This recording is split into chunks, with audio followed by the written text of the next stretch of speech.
How would you like a 15% discount to my daily email, the stack of stuff, the show notes, discounts to the conference, all of that? All you need to do is text the word show to 33777. You'll get the annual subscription with a 15% discount to my daily email. You'll get the stack of stuff, the links to the show notes, discounts to the conference, and so much more.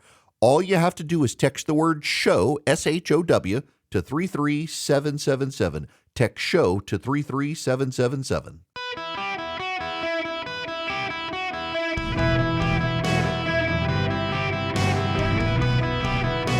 Welcome to the Eric Erickson Show podcast, Hour 2. Hello and welcome. It is Eric Erickson here across the United States of America. Glad to have you with me. The phone number is 877-973-7425.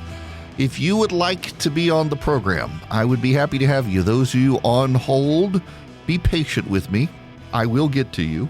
But before we do, got to talk about the president's war on the military-industrial complex. The phrase military-industrial complex comes from a Dwight Eisenhower speech. And he, January 17th, 1961, as he was leaving office, he said, quote, "A vital element in keeping the peace is our military establishment. Our arms must be mighty, ready for instant action, so that no potential aggressor may be tempted to risk his own destruction. The conjunction of an immense military establishment and a large arms industry is new in the American experience. The total influence, economic, political, even spiritual, is felt in every city, every state house, every office of the federal government. We recognize the imperative need for this development. Yet we must not fail to comprehend its grave implications. Our toil, resources, and livelihood are all involved. So is the very structure of our society. In the councils of government, we must guard against the acquisition of unwarranted influence, whether sought or unsought, by the military-industrial complex. The potential for the disastrous rise of misplaced power exists and will persist. We must never let the weight of this combination endanger our liberties or democratic processes. We should take nothing for granted. Only an alert and knowledgeable citizenry can compel the proper meshing of the huge industrial and military machine of defense with our peaceful methods and goals so that security and liberty may prosper together." Now, Eisenhower really wasn't the first to use the phrase or the first to warn about the dangers of the military-industrial complex, but it really hit home with people. And part of the issue is that over time, the phrase military-industrial complex has taken on conspiratorial overtones, and people kind of use it as a way to cast conspiracy and blame that, it's the military in control. It's the businesses in control. And there are a lot of people who can get out of bounds. Eisenhower's point is this. I want to read for you Article 1, Section 8 of the Constitution, one particular clause, two particular clauses actually. Let me start with the beginning. The Congress shall have the power to lay and collect taxes, duties, imposts, and excises, to pay the debts and provide for the common defense and general welfare of the United States. But all duties, imposts, and excises shall be uniform throughout the United States. Congress shall have the power to raise and support armies. Now listen to this key phrase here.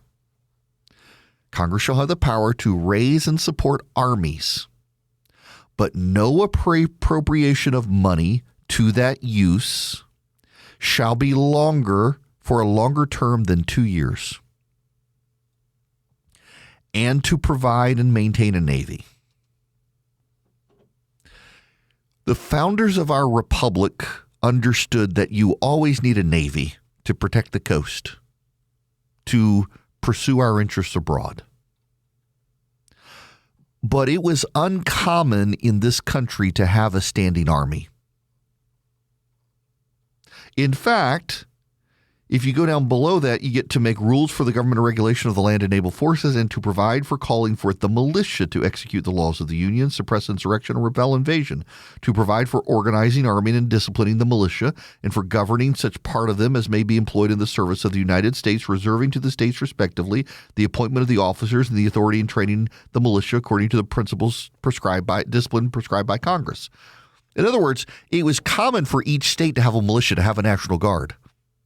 It was not something for this nation to have a standing army. It was not common. The army after war would be disbanded. That's why in the Constitution, we talk about the National Defense Authorization Act every 2 years. We talk about the Defense Authorization Act. They just reauthorized it. That's the Constitution. Standing apart from the budget of the United States, you can't do a continuing resolution for the military. You have to do a National Defense Authorization Act. Every Congress has to do it because the Constitution says so. Why? Because if you do not do it, the Army must be disbanded. Not the Navy, but the Army. And the Air Force as well. Essentially, everything but the Navy has to be disbanded after 2 years unless Congress reapproves it. Why? Because the founders of the country hated the idea of a standing army on American territory because that's what the British did to us. And the British used the army to oppress the people. So we have posse comitatus. You can't use the military for police affairs in this country. And we also have the National Defense Authorization Act, bound by Article 1, Section 8 of the Constitution. You have to reapprove the Army every 2 years. There has always been a distrust for a big military in this country. And along comes Eisenhower after World War II, where we realize our position on planet Earth has changed. Before World War II, we were a growing, prosperous nation. After World War II, we were the leader of the free world. And it required our ability to maintain, develop, and deploy weapons, not just any weapons, but weapons that included weapons of mass destruction. But we had never done that before. And one of the things Congress did, because it was Congress, is they spread it out across the nation. Why on God's good earth is NASA and all of our rocket center headquartered in Huntsville, Alabama? Because the congressmen and senators from Alabama were very powerful in the 1950s and 60s.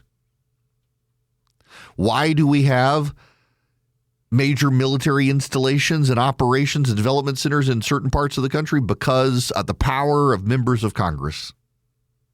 You want to get things done in Congress, you want to get the military to be able to do things, what you do is you spread out the jobs and the wealth around the country. You get congressional buy-in from the members of Congress by spreading the wealth around. It's what you do. It's what you've always done. And it was Eisenhower as he was leaving office in 1961. By the way, my father's listening right now. I know my dad is listening right now. And I need to say, Father, I apologize for talking about Eisenhower. My dad does not like Dwight Eisenhower. He is a Harry Truman guy. He does not think Eisenhower was a great president.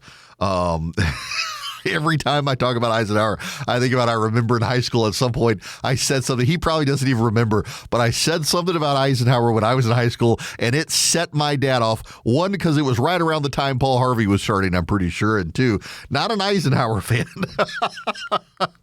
Actually, Eisenhower built the interstate system, but otherwise he wasn't a fantastic president. People just loved him. He played golf more than president, which I guess is endearing because he actually didn't do a whole lot as president since he was on the golf course all the time down in Augusta trying to get him to kill that pine tree that finally lightning took out. Nonetheless, I digress. So Eisenhower was warning people, as we're now becoming a permanent militarized society with a massive military-industrial complex, we can't allow it to be such a part of the economy that it dominates. That was his point. What actually happened, however, is that it allowed the conspiracy theorists to blame, like nowadays, you forget, nowadays everything is blamed on the pharmaceutical companies. It's big pharma. In the 60s and 70s, it was the military-industrial complex. You know, they killed Kennedy because Kennedy was going to do cutbacks. Right. This is from the Wall Street Journal. President Trump lashed out at U.S. weapons manufacturers Wednesday, announcing new restrictions on executive pay and stock buybacks, while also threatening to cancel contracts with one of the country's largest defense contractors. The executive order posted Wednesday evening said companies are not permitted in any way, shape, or form to pay dividends or buy back stock until such time as they are able to produce a superior product on time and on budget. Early Wednesday, Trump said in a True Social post that he would limit executive pay to $5 million, but the dollar figure wasn't included in the executive order. It wasn't clear how the administration intends to carry out the order beyond using the enforcement tools available to Pentagon officials. Trump also singled out contractor RTX in a separate social media post, saying the company has been the least responsive to the Pentagon's needs and the slowest in increasing their volume and the most aggressive spitting on their shareholders rather than the needs and demands of the U.S. military. Either the company steps up and starts investing in more upfront investment like plants and equipment, or they will no longer do business with the Pentagon. The moves mark a significant escalation in Trump's years-long frustration with defense companies over delayed and over-budget projects, causing anxiety across the industry and raising questions about the long-term viability of multi-billion-dollar weapons programs. In his True Social post, Trump said he wanted companies to build new and modern factories and said the $5 million pay limit was a mere fraction of what executives are making now. Saying he was addressing defense contractors in the defense industry, Trump wrote that defense contractors are currently issuing massive dividends to their shareholders and massive stock buybacks at the expense and detriment of investing in plants and equipment. The situation will no longer be allowed or tolerated. The Post didn't specify whether the order would curb CEO salaries, which are usually less than $5 million a year, or full compensation packages with stock options and bonuses. Defense stocks fell. RTX shares dropped more than 2%, with shares of Northrop Grumman, Lockheed Martin, and General Dynamics all down 4% or more. But the companies rallied after hours following another True Social post calling for a $1.5 trillion defense budget, more than $500 billion more than the Pentagon is expected to receive for the 2025 budget. The Pentagon has been pushing weapons makers to boost munition production by investing more of their own capital in plant expansions. Lockheed Martin, RTX, and Raytheon, unit of RTX, the unit of Raytheon, are the biggest suppliers in sales. Let me explain to you what has been happening, and there's merit to what the president says. If you're a shareholder of a publicly traded company, some of these companies give you dividends. They take a portion of their profits and they give it to the shareholders.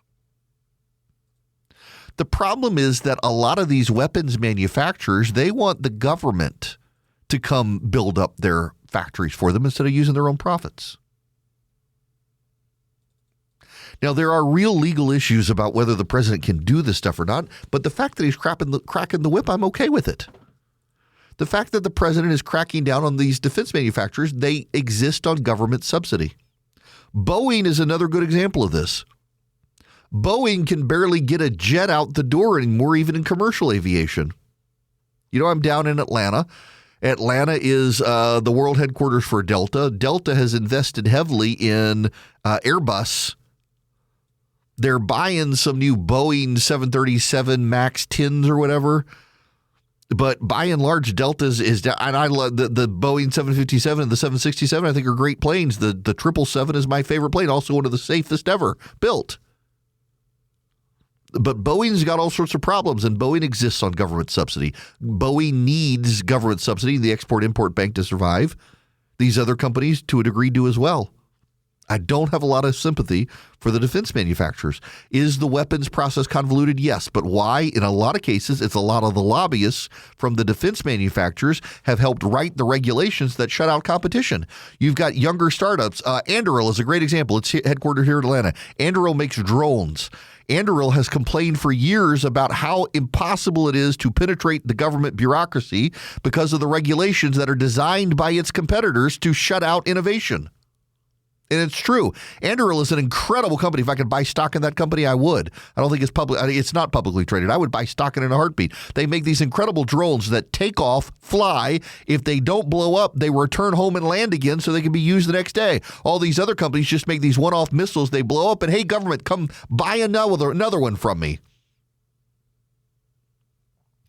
The defense sector has lacked focus and innovation, and whether the president can do it or not, I'm at least glad he's starting to saber rattle against the defense industry. They need a shakeup. They can't build a ship and they can't build a weapon without the government subsidizing the rest of their operation. And then they're paying lavish salaries and they're doing stock buybacks and dividends. No, invest your profits in growing your company. We need you to. Y'all, I'm not a New Year's resolution guy. I never have been, but I have resolved, I guess you could say, before the New Year's to just drink more water. It's good for you. And I buy bottled water for the office, but I finally broke down and I bought a Cove Pure. So if you don't know what it is, it's an incredible machine. It's got technology that's certified to remove 99.9% of contaminants from the water. It gets rid of PFAs, microplastics, pharmaceutical residue, fluoride. It gets everything removed. It's the purest water you can get, and you just pour tap water in the back and let the filters do the work, and it just works. When I used it for the first time, I didn't realize you could heat up the water. You can chill the water. You can just have regular tap water at room temperature, and it just works with the push of a button. It sits right on the countertop. Didn't have to call a plumber. It makes it really easy. Cove Pure is so easy to get pure water with the push of a button. Do your New Year's resolution. Improve your health with real clean water. Right now, you can get $200 off for a limited time at covepure.com/Eric. That's COVEPURE. Covepure.com/Eric. ERICK. Well, I was going to jump to phone calls here, but now I can't. There's some breaking news. Those of you on the phones, stay with me. I will, at the bottom of this hour, I promise I will get to you, but there's breaking news I got to get to. 5 Republicans in the United States Senate have just joined with Democrats and advanced a war powers resolution that will restrict the president from action in Venezuela without congressional approval. The president is now targeting them with a social media post as well. It's Susan Collins, Lisa Murkowski, Rand Paul, Josh Hawley, and Senator Young. Todd Young of Alaska. So both of the Alaska senators involved. Collins from Maine, Paul from Kentucky, Hawley from Missouri. This is the president's response. Just posted it. Quote, Republicans should be ashamed of the senators that just voted with Democrats and attempting to take away our powers to fight and defend the United States of America. Susan Collins, Lisa Murkowski, Rand Paul, Josh Hawley, and Todd Young should never be elected to office again. This vote greatly hampers American self-defense and national security, impeding the president's authority as commander-in-chief. In any event, and despite their stupidity, the War Powers Act is unconstitutional, totally violating Article 2 of the Constitution, as all presidents and their departments of justice have determined before me. Nevertheless, a more important Senate vote will be taking place next week on this very subject. That is the president's response to Senators Collins, Murkowski, Paul, Hawley, and Young joining with Democrats on a war powers resolution that will restrict military action in Venezuela without prior congressional authorization. That all happening just now. Now, I got to tell you about my tankless water heater. I'm so delighted to have Rinnai, the tankless water heater geniuses. They're made here in the United States. American-made, an American company. They're a wonderful company, and you go to talkingtankless.com, and you can find out how to get rid of your water tank. You know, your water tank, not only does it just fill up with a lot of water, at some point, if you're maybe blessed not to have this problem, but it's probably going to bust, and it's going to flood wherever it is. I've had it happen in my house. I have a friend who was in the attic, and it flooded his whole house. It was a disaster. A tankless water heater, you never run out of hot water, and your house never floods. And they can save you money. Our power bill, actually, we had an electric water heater, and our water heater, or our power bill went down significantly when we got rid of the tank water heaters and got the tankless water heater from Rinnai. And by the way, I'm a customer of theirs. We've had ours for a couple of years now, and they're just an advertiser. And I'm glad to have them as an advertiser because they are a wonderful company with a wonderful product. My kids don't fight over the hot water anymore. We never run out of hot water. I can stand in the shower all night long if I want to and never run out of hot water. And you can too. It's not a dream. It's a reality with Rinnai. Go to talkingtankless.com. Talkingtankless.com. Get rid of your tank. Get a tankless. You'll love it. Greetings, conversationalists. It is Eric Erickson here across America. The phone number, 877-973-7425. If you want to be on the program, if you text Eric, E-R-I-C-K, to 33777, you can get the show notes, the live stream, the podcast, the social media, everything you need to stay connected to the show nationwide. Let's go to the phones. Going to begin with Michael. Welcome to the show, sir. How are you? Hey, Eric. Good day. Good show. Just wanted to reach out to you to get a legal opinion, but I'll give you the disclaimer. So I'm just thinking on top of my head. Relative to the ICE shooting you mentioned earlier, here we are once again, as you so eloquently described, the shooting at the Capitol, and there's been others, but now here we are again. Is there a wrongful death case here? I'm not advocating for the behavior of the woman at all. But as far as accountability towards these talking heads that come out and incite this conduct day in and day out, is there a wrongful death case here? For the talking heads, no. They get freedom of speech to say these things. So it's a very, very nuanced and specific area of law. And now, full disclaimer, I don't practice law anymore, but this actually was an area I practiced in. Unless it is a very specific call to action in a specific situation, you can't get a wrongful death claim against anyone who was just advocating against ICE or drumming up tensions. There may be the attempt of a wrongful death case, a civil case in this situation by the goods heirs against ICE. That's not going to go very far because he's got immunity against the claims, and because he was operating under his job. They may want to try to file something, but it's not going to go anywhere. They can take their chances with the jury, I guess, in Minnesota. But against the individuals, no. It's one of the things I think people, Michael, it's a great question because, there clearly is incendiary rhetoric firing people up.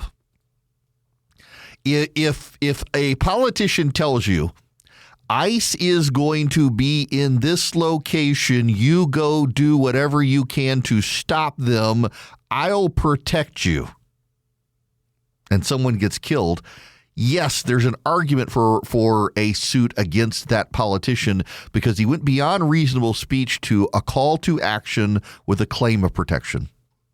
But if the governor stands up as Tim Walz does and says these are Gestapo Nazis and we don't want them here, that's not a call to action to stop them specifically. Now, if Tim Walz stands up and says these are Gestapo Nazis and we need to do what we can to resist them, that's not a specific call to action. That is a general statement of resistance, and that's protected by the First Amendment as well. It's got to be a very specific, on this date, at this time, in this location, you go do this, I'll protect you. And that hasn't happened here. So that's a great question, though. What I fear is going to happen is we're going to have a lot more violence against ICE operatives around the country. And I'm deeply disturbed by the increasingly shrill rhetoric of the left generally. They want violence in this country. And it has a lot to do with this progressive postmodern critical theory ideology. We don't talk a lot about critical theory anymore. It kind of faded with claims that it's being taught, but so much of this is critical theory where you believe you're a victim. Your victimization gives you moral authority, and the way to exert your moral authority is to silence the dominant class of people, the oppressors. You got to shut them up. And they rely on shouting people down. So Tony DeCoppel, who is the new CBS Evening News head, they're furious with him for giving equal time to the arguments of the left and the right on January 6th, claiming there is no equal time here. It was something bad. Today, he's giving equal time to the supporters of Renee Good and their opposition to ICE, and yet you don't hear people praising him. They're only attacking him because they are trying to discourage him from treating the right fairly. And you're going to keep seeing this from the left attacking him. Why? Because the left has used CBS News for years to, quote unquote, subvert the dominant paradigm, to silence the voices of the oppressor class and elevate the voice of the victims. And CBS has thrown that playbook out. And now they're treating both sides equally and fairly. And you can't do that in critical theory. You can't treat both sides equally. Mike, calling from Dayton, Ohio. You're going to be up next. Welcome to the show. Hey, what's going on, Eric? So, first of all, let me say that I love your kind of default setting to always look to the Constitution for guidance on, what's happening within society and kind of give that perspective. That is amazing. I've called in before. I'm one of the co-hosts of the Don't Unfriend Me show. Yeah. And I'm also a former Navy. The reason I'm calling is because it was under the last administration. DOD puts out like these directives, and one of them is called DOD 5240.01.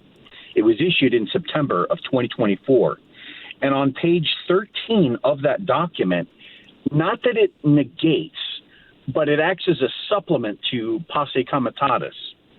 And what it does is it gives instruction on how DOD components are supposed to work with local law enforcement.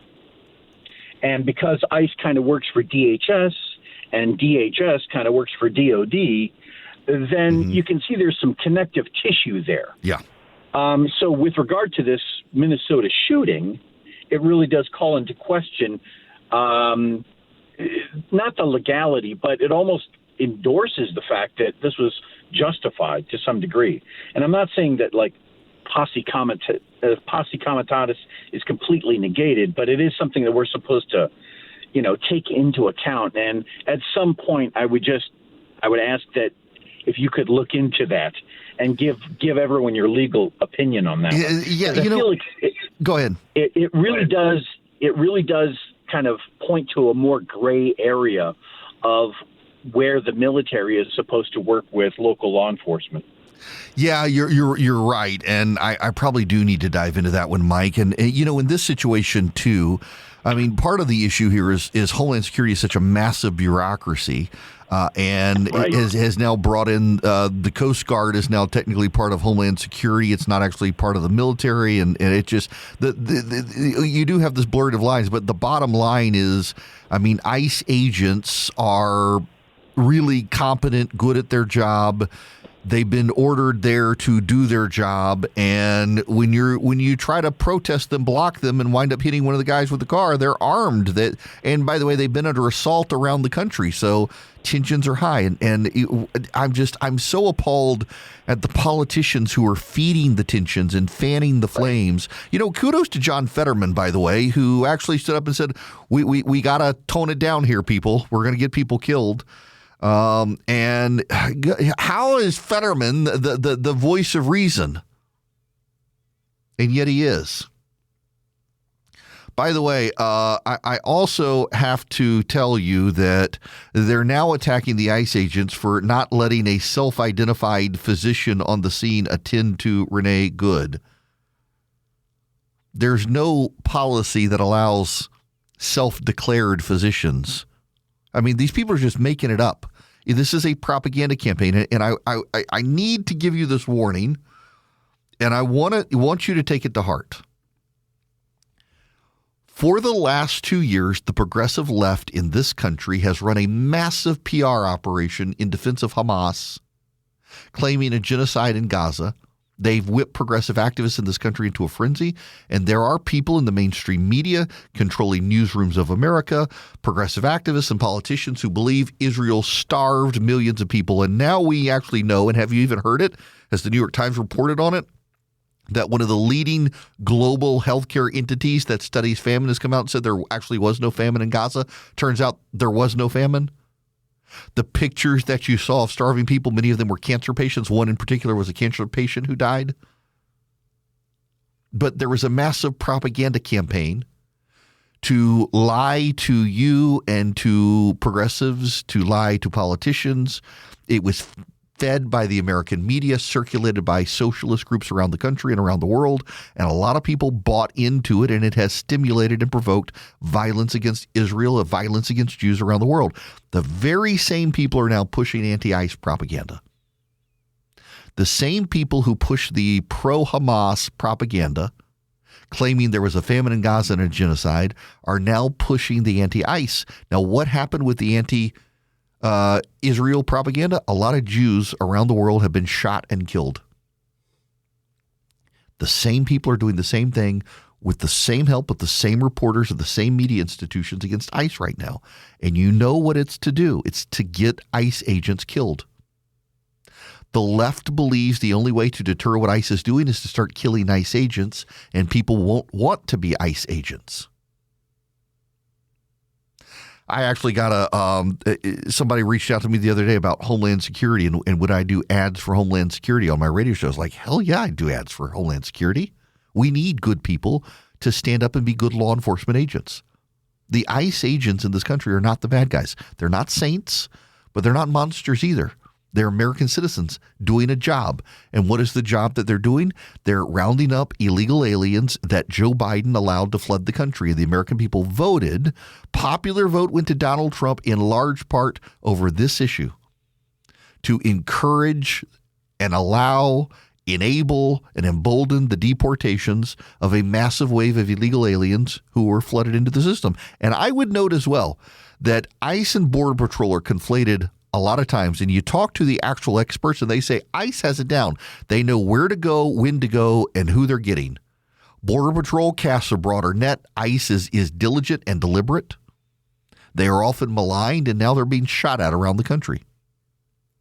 It is not a coincidence at all that many of the exact same groups that fanned the flames of anti-Israel, anti-Jewish propaganda in the name of Hamas and claiming they were pro-Gaza, pro-Palestine are the exact same people fanning the flames against ICE right now. And just as they use their propaganda to get Jews around the world killed, from Boulder, Colorado to Bondi Beach, Australia, they're trying to get ICE agents killed right now.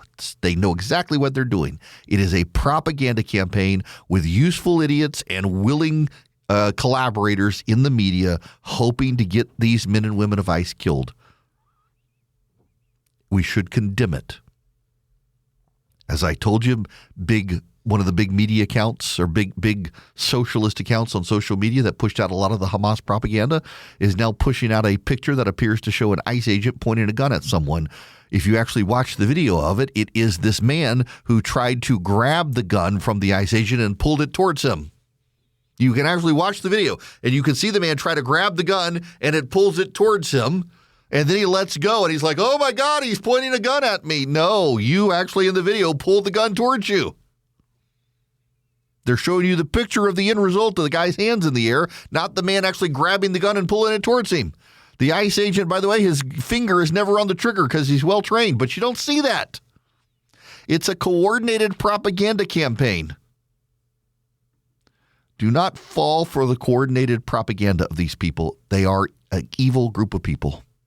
I'm not talking about Democratic activists in particular, but these progressive propagandists who are trying to get people killed, it's evil. They're fanning lies. They're putting people's lives at risk. The other day, progressives were all up in arms because a picture circulated of one of the Cuban mercenaries protecting Maduro, who American forces killed. It was a picture of him with his children. We killed this man. Look at his children. They will never see their father again. Pay no attention to the fact that this man was a mercenary who killed Venezuelans protecting Maduro. Pay no attention to that. It's the same sort of propaganda, pulling the heartstrings of Americans to whip them into a fury, to delegitimize lawful action, and in the process, fan the flames of violence. And what's so notable is that the very people who are horrified with the American military taking Maduro, a communist, murderous dictator, they're horrified at the president of the United States using ICE to get rid of murderers and criminals, gangbangers and drug dealers who are illegal aliens from this country. They're always on the side of the criminals and the people who hate America. Well, we have some news here. It appears Venezuela's new leader and her military-backed government are willing to meet American demands about oil. The president says he will control the oil supply, sell it, and keep the money in a separate account from the U.S. Treasury that is going to be used for the benefit of the Venezuelan people. But wait. There is more that I find very, very interesting. It appears... where is this line? Yep. Sorry, I'm skimming the article here because I knew the number was, maybe I shouldn't. I will just say a little, when the Cubans said 32 Cubans were killed, I knew the number was higher.